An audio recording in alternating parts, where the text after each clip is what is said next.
नमस्कार, स्वागत है आपकी आवाज में। जी हां, बजट 2013-2014 बजट पेश कर दिया गया है। बिहार बजट पेश हुआ, सुशील कुमार मोदी ने बजट भी पेश किया और योजना आकार भी बढ़ा है। 13,401 करोड़ रुपया पिछली तुलना के में बढ़ा भी। लेकिन सबसे बड़ा सवाल यह है कि क्या योजना आकार बढ़ा देने से गुणवत्ता की प्रमाणित हो जाता है, विकास प्रमाणित हो जाता है? ये एक बहुत बड़ा सवाल है। इसी पर हम चर्चा करेंगे। चर्चा की शुरुआत करेंगे। बहुत खास मेहमान भी हमारे साथ स्टूडियो में मौजूद हैं, उनसे भी हम आपका तारुफ कराएंगे। लेकिन सबसे बड़ा सवाल ये, योजना आकार बढ़ाने से, योजना की राशि बढ़ा देने से क्या सही मायनों में विकास होगा? इसी पर चर्चा करेंगे। तो चलिए शुरू करते हैं बजट 2013-14।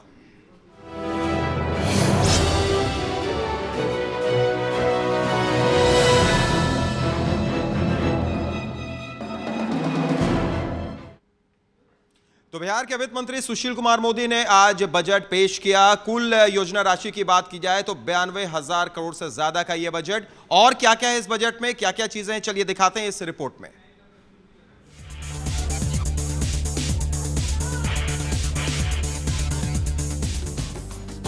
वित्त मंत्री सुशील कुमार मोदी ने इस बार 9वीं बार बिहार का बजट पेश किया। 2013-14 का कुल बजट 92,087 करोड़ रुपए का है। सरकार की आमदनी 80,000 करोड़ रुपए की है और वो शेष 11,819 करोड़ रुपए के व्यय के लिए कर्ज लेगी। तो आज जो हम कर्ज ले रहे हैं वो कर्ज से वेतन का भुगतान नहीं होता है, पेंशन का भुगतान नहीं होता है, ब्याज का भुगतान नहीं होता है। हम कर्ज लेकर उस कर्ज से विकास कार्यों पर या निर्माण कार्यों पर खर्च कर रहे हैं। योजना आकार में इस साल पिछले साल की अपेक्षा 6,000 करोड़ रुपए की बढ़ोतरी की गई है। पिछले साल का योजना आकार 28,000 करोड़ रुपए का था, जबकि 2013-14 का योजना आकार 34,000 करोड़ रुपए का है। गैर योजना मद का खर्च 53,081 करोड़ रुपए का है। सरकार का कहना है कि 7 वर्षों के दौरान राजस्व प्राप्ति में 24% की बढ़ोतरी हुई है। 2013-14 में 24,374 करोड़ के राजस्व प्राप्ति का अनुमान है। 2013-14 के बजट में शिक्षा को सर्वोच्च प्राथमिकता दी गई है। शिक्षा विभाग के लिए 5,197 करोड़ रुपए का प्रावधान किया गया है। प्राथमिक शिक्षा के लिए 1,500 करोड़ रुपए, माध्यमिक शिक्षा के लिए 290 करोड़ और विश्वविद्यालय शिक्षा के लिए 3,019 करोड़ रुपए। सुशील कुमार मोदी ने बजट पेश करते समय सरकार की पोशाक और साइकिल योजना की खूब तारीफ की। उन्होंने कहा कि भारत ही नहीं, दुनिया के किसी भी देश में शायद ही 52 लाख से अधिक बच्चों को पढ़ने के लिए साइकिल दी गई हो। 2013-14 में लड़कों की साइकिल योजना के लिए 206 करोड़ रुपए और लड़कियों की साइकिल योजना के लिए 180 करोड़ रुपए का प्रावधान किया गया है। सरकार ने पहले कृषि को विशेष प्राथमिकता का विषय बताया था, लेकिन 2013-14 के बजट में कृषि के लिए केवल 2,176 करोड़ रुपए का प्रावधान रखा गया है, जबकि दूसरी तरफ सड़क निर्माण के लिए सरकार ने 5,969 करोड़ रुपए का प्रावधान रखा है। यानी सरकार अभी भी खेती के बजाय सड़क पर अधिक ध्यान दे रही है। Bureau report, Aryan news. Bihar के मुख्यमंत्री नीतीश कुमार ने इस बजट को व्यवहारिक, संतुलित बताया है और साथ ही साथ इसका स्वागत भी किया है। और क्या कुछ कहा नीतीश कुमार ने, सुनाते हैं आप। बजट बिहार के विकास की गति को तेज करने वाला है और विकास की रफ्तार बढ़ेगी, ऐसा मेरा पूरा विश्वास है और बहुत ही संतुलित है, व्यावहारिक है। जहां जो कुछ टैक्स के बारे में प्रस्ताव भी हैं, वो सारे प्रस्ताव वैसे हैं जो बदलते समय के मुताबिक जरूरी हैं। वहीं अगर वित्त मंत्री सुशील कुमार मोदी की बात करें तो उन्होंने ये कहा कि इस पूरे बजट को विकास की नजर से बनाया गया, विकास को देखते हुए बनाया गया। साथ ही साथ महंगी कौन सी चीजें हुई, सस्ती कौन सी चीजें हुई, ये भी बताया सुशील कुमार मोदी ने, सुनाते हैं आपको। ये रेवेन्यू सरप्लस बजट है। आज हमारी जो रेवेन्यू रिसीट है, राजस्व आय है, उसकी तुलना में राजस्व एक्सपेंडिचर हमारा कम है। यानी वेतन, पेंशन, ब्याज का भुगतान, इन चीज़ों के अंदर उसके बाद करीब 6,000 करोड़ की हमको बचत होती है या हुई है, जिसका इस्तेमाल हम पूंजी निर्माण में करेंगे, कैपिटल आउटले के अंदर हम करेंगे। शिक्षा क्षेत्र पर लगभग 18,280 करोड़ रुपये खर्च किए जाएंगे। तो राज्य सरकार ने जो सर्वोच्च प्राथमिकता दी है वो शिक्षा क्षेत्र को दी है। और अगर आप प्लान आउटले का देखें तो लगभग 15.5% प्लान आउटले का ये शिक्षा पर खर्च किया जा रहा है। करीब 650 करोड़ कर्ज देते हैं बिजली बोर्ड को, इसका नाम बदलकर Bihar state power holding company हो गया है, और 180 करोड़ रुपया प्रति माह हम सब्सिडी देते हैं। तो लगभग 2400 करोड़ रुपया हम बिजली बोर्ड को सब्सिडी के रूप में देते हैं। तो हम चाहते हैं कि अब जब बिजली बोर्ड का पुनर्गठन हो गया है तो बिजली बोर्ड अपने पांव पर खड़ा हो, और बिजली बोर्ड को हमको जितना सब्सिडी देना पड़ रहा है वो सब्सिडी कम देना पड़े। मुझे तो लगता है इसलिए तो जनता को तय करना है, इसलिए मैं अपने बजट के बारे में कोई अपनी टिप्पणी करूं ये उचित नहीं होगा। लेकिन हम लोगों ने जनता के सभी चीज़ों का ख्याल रखा है, लेकिन जो मैंने कहा कि सर्वोच्च प्राथमिकता हम लोगों ने शिक्षा और रोड, इन दो को हम लोगों ने सर्वोच्च प्राथमिकता दी है। बाकी कृषि रोड मैप के जितने विभाग हैं उन सभी विभागों में भी उल्लेखनीय वृद्धि इसके अंदर की गई है। तो सुना आपने कि किस तरीके से सुशील कुमार मोदी ने जमकर तारीफ भी की इस बजट की, और साथ साथ इसे रेवेन्यू प्लस बजट बताया। तो किस तरीके से रेवेन्यू प्लस बजट है, क्या योजना आकार बढ़ा देने से, साथ साथ राशि बढ़ा देने से क्या सही मायने में बिहार विकास की तरफ बढ़ेगा, इन सारे मुद्दों पर अब हम चर्चा करेंगे। हमारे साथ खास मेहमान मौजूद हैं, उनसे भी हम आपका सबसे पहले तारुफ करा देते हैं। आप हैं हमारे साथ नरसिंह जायसवाल, जो ट्रेजर हैं बिहार इंडस्ट्रीज एसोसिएशन के। बहुत बहुत स्वागत नरसिंह जी आपका। आप हैं श्याम सुंदर जीरत जी, जो कि कांग्रेस के नेता भी। बहुत बहुत स्वागत आपका भी श्याम सुंदर जी। आप हैं हमारे साथ डीएम दिवाकर जी, जो अर्थशास्त्री। बहुत बहुत स्वागत दिवाकर जी आपका भी।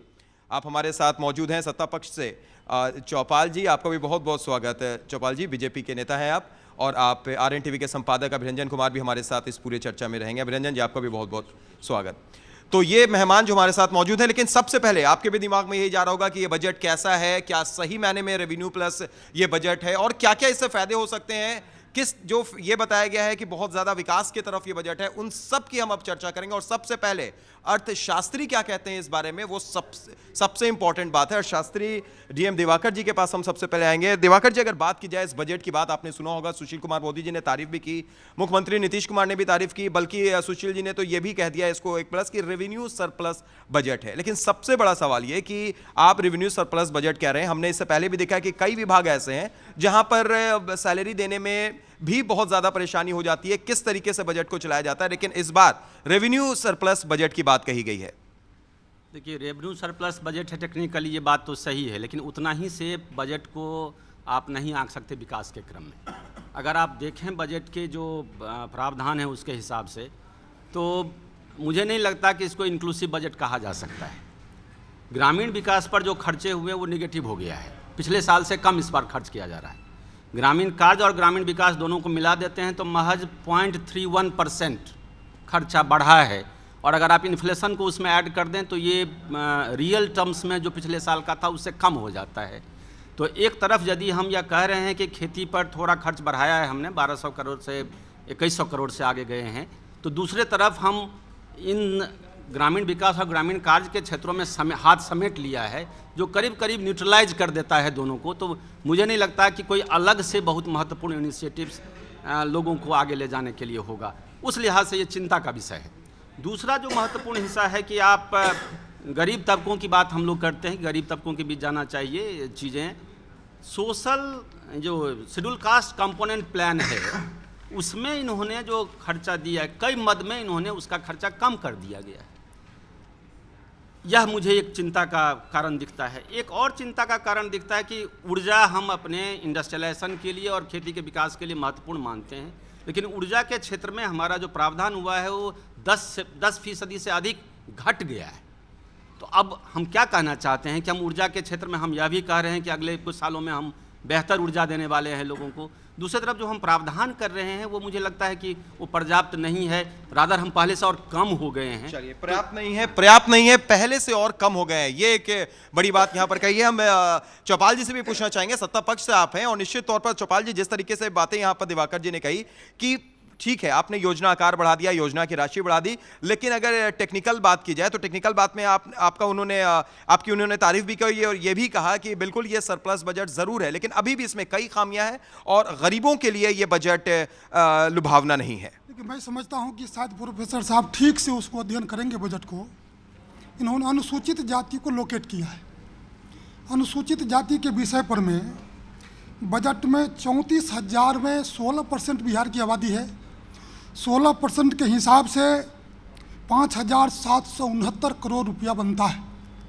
लेकिन जो उपयोजना में खर्च किया जा रहा है वो 16.79% है। माने जो बजट का प्रावधान 16% होना चाहिए कॉन्स्टिट्यूशन के अनुसार, उससे ज़्यादा है। इसलिए मैं इससे सहमत नहीं हूँ कि गरीब की उपेक्षा हुई है। गरीबों पर, गांव पर और किसान पर, विद्युत पर, स्वास्थ्य पर, शिक्षा पर, सड़क पर ये सरकार को विशेष रूप से ध्यान केंद्रित है। और मैं समझता हूँ कि इसके दृष्टिकोण से ये विकास नोमुख बजट है। यानी कामेश्वर चौपाल जी, आप ये कहना चाह रहे हैं कि पूरे तरीके से जो बजट है, योजना आकार आपने बढ़ा दिया, आपने योजना की राशि बढ़ा दी, ये विकास की तरफ जा रहा है, आप ये कहना चाह रहे हैं। लेकिन दूसरी तरफ कई जगह मैंने ये नहीं कहा जी, मैंने ये कहा है कि अनुसूचित जाति के लिए आबादी के हिसाब से बिहार, मैं समझता हूँ कि हिमाचल के बाद दूसरा राज्य है कि आबादी के अनुसार बजट में एलोकेशन किया है। और जो अनुसूचित जाति की उप योजना है उसमें हमने बजट के प्रावधान से भी अधिक खर्चा किया है।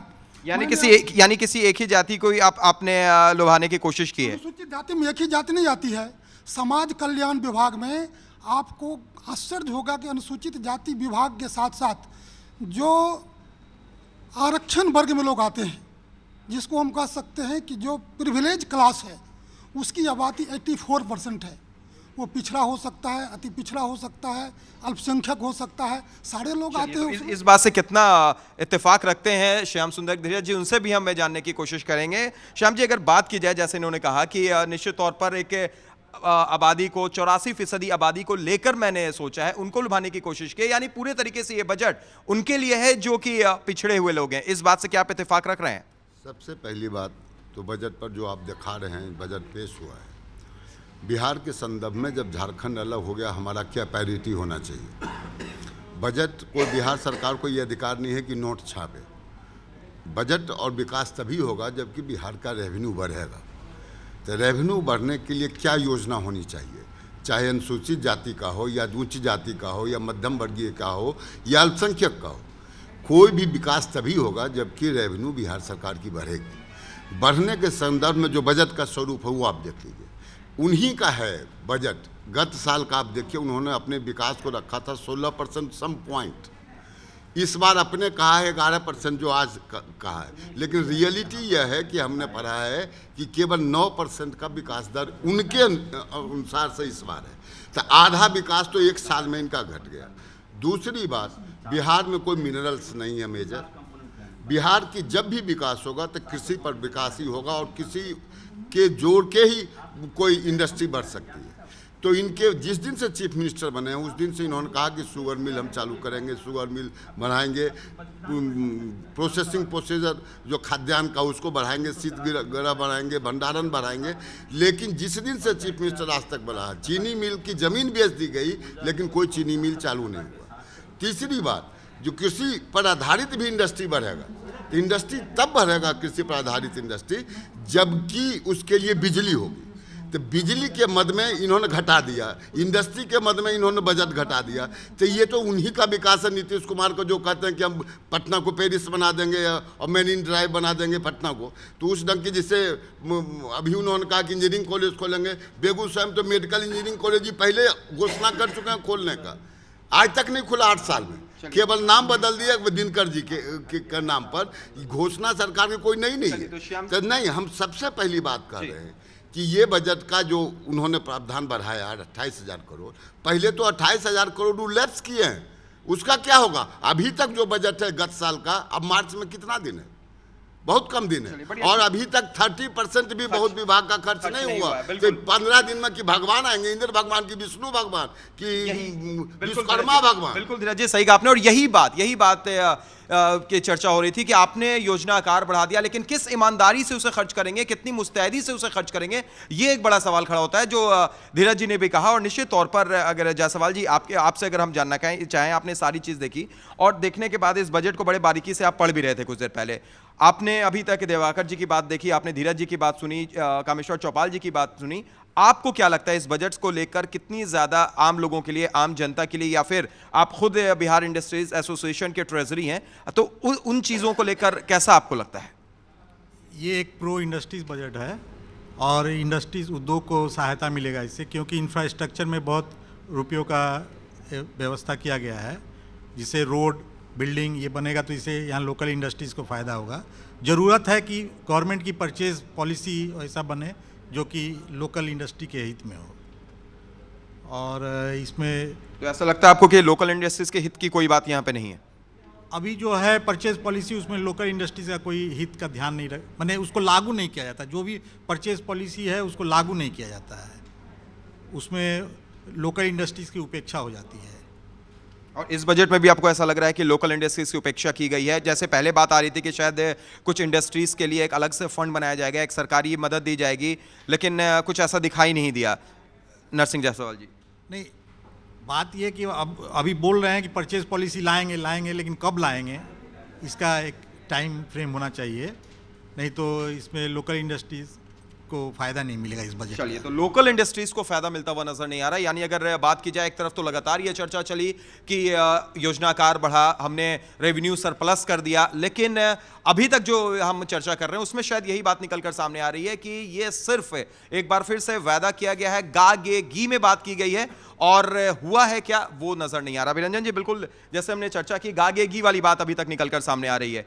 क्या ये दिखाई दे रहा है इस बार भी जो बजट है वो सिर्फ कागज पर एक बजट बना दिया गया, ये बता दिया गया भाई इस बार हमने 13,000 करोड़ ज्यादा रुपए इस बार खर्च कर रहे हैं, योजना का आकार हमने बढ़ा दिया। लेकिन एक सवाल अभी भी रह गया, जैसा बहुत अच्छी बात धीरज जी ने उठाई थी कि जनवरी में जो एक रिपोर्ट आई थी उसमें कई विभागों में पैसे खर्च 30% से ज्यादा नहीं हुए थे। तो आप 15 दिन में किस तरीके से वो पैसे खर्च करेंगे? अगर आप मुस्तैदी से पैसे नहीं खर्च करते हैं तो इस बजट का क्या इसके बाद भी आप विकास की तरफ जाएंगे?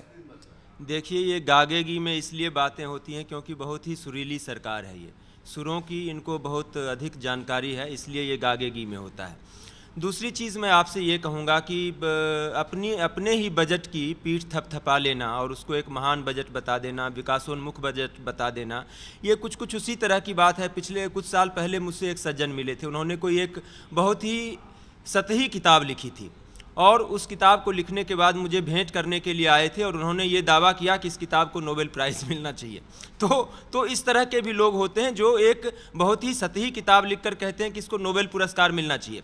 मुझे तो अगर सरकार के लोग, दूसरे लोग अगर तारीफ़ करें तो मैं कहूँगा कि उन तारीफ़ों का कोई मतलब है। अरे मैंने एक बजट बनाया, मैंने एक भाषण दिया, अपने ही बजट को, अपने ही भाषण को, हालांकि इस देश की परंपरा है, ऐसा नहीं है कि नीतीश कुमार जी और मोदी जी ये पहली बार कर रहे हैं कि अपने ही बजट की तारीफ़ कर रहे हैं, लेकिन मुझे लगता है कि ये बहुत ही निकृष्ट कोटि की परंपरा है। पहली बात तो अपने ही बजट भाषण की तारीफ़ करना, अपने ही बजट की तारीफ़ करना इस देश में बंद होना चाहिए। कोई कैसे कह सकता है कि भाई मैंने एक बहुत ही घटिया बजट पेश किया है।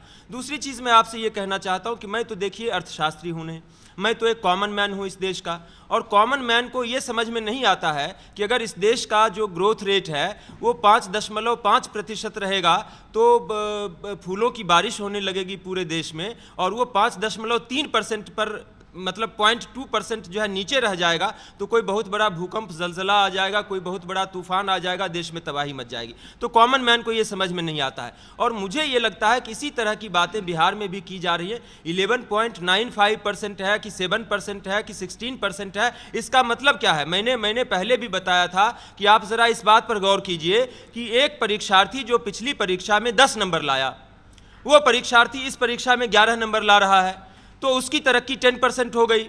लेकिन एक परीक्षार्थी जो पिछली परीक्षा में 90 नंबर लाया था, इस परीक्षा में वो 95 नंबर ला रहा है, लेकिन उसकी तरक्की जो है मात्र 5% होती है।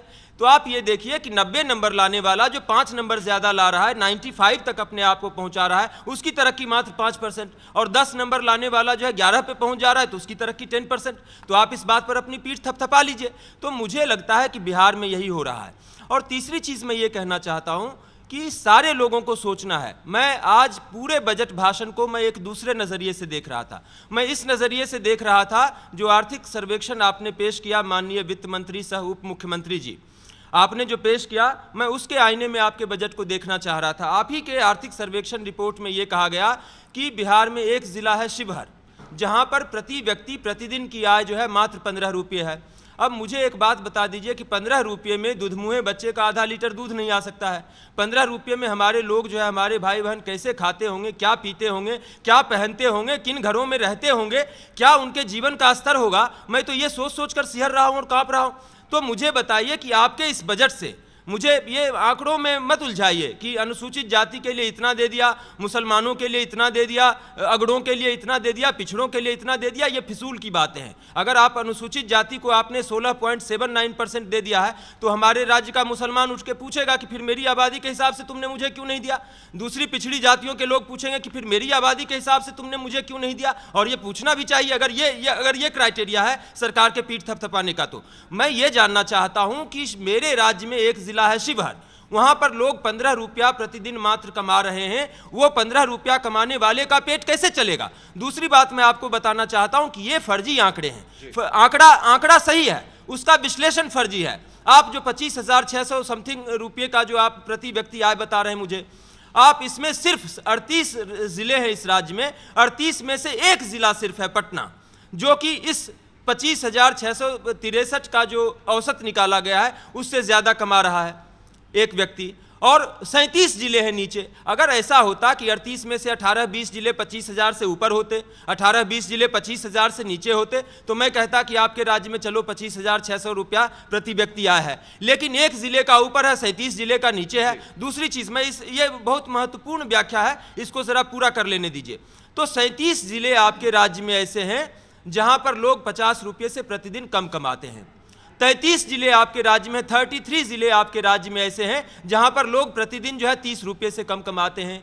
28 जिले आपके राज्य में ऐसे हैं जहां पर लोग प्रतिदिन 25 रुपये से कम कमाते हैं। आप ये देख लीजिए। और उसके बाद 4 जिले आपके राज्य में ऐसे हैं जहां पर लोग प्रतिदिन 20 रुपये से कम कमाते हैं। ये मेरे आंकड़े नहीं हैं, ये सुशील मोदी जी के एक्सपर्ट्स के द्वारा तैयार किए हुए आंकड़े हैं। और एक जिला राज्य में शिवहर ऐसा है जो कि 15 रुपये कमाता है। और कई जिलों में मैंने देखा कि वहां पर आमदनी जो है लोगों की पिछले साल से कम हो गई। तो ये 15 रुपये, 20 रुपये, 25 रुपये, 30 रुपये कमाने वाला आदमी किस तरह से तरक्की के रास्ते पर आगे जाएगा, सुशील मोदी जी ने उसके बारे में कुछ नहीं बताया है। और मुझे लगता है कि मैं इस लिहाज से कहना चाहता हूं कि ये बजट, ये आर्थिक सर्वेक्षण और बिहार में जो भी आर्थिक नीतियां चल रही हैं वो सारी चीज़ें जो है कूड़े का ढेर है। जब तक मेरे राज्य का एक एक आम आदमी, गरीब आदमी इस तरक्की की में आगे बढ़ता हुआ नहीं दिखाई देगा, मैं दुनिया के हर बजट को खारिज कर दूंगा। चलिए, तो अगर बजट की बात की जाए, जैसा अभिरंजन जी ने कहा, निश्चित तौर पर अगर देखा जाए तो आंकड़े दिखा देने से और बजट की राशि बढ़ा देने से, योजना आकार बढ़ा देने से ये कह देना कि बिहार विकास की तरफ बढ़ रहा है, एक सवाल जरूर है। हालांकि कामेश्वर चौपाल जी इससे पूरी तरीके से इत्तेफाक नहीं रख रहे हैं, और भी गेस्ट हैं और भी मेहमान हैं, उससे भी हम चर्चा जारी रखेंगे। लेकिन फिलहाल यहां पर वक्त हो चला है एक ब्रेक का। ब्रेक के बाद जब हम लौटेंगे तो आपको यह भी दिखाएंगे कि सत्ता पक्ष के दूसरे नेताओं का क्या कहना है इस आम बजट पर, और विपक्ष की क्या दलील है, विपक्ष किस तरीके से इस बजट को खारिज करने की बात कर रहा है, वो भी हम आपको दिखाएंगे, लेकिन एक छोटे से ब्रेक के बाद।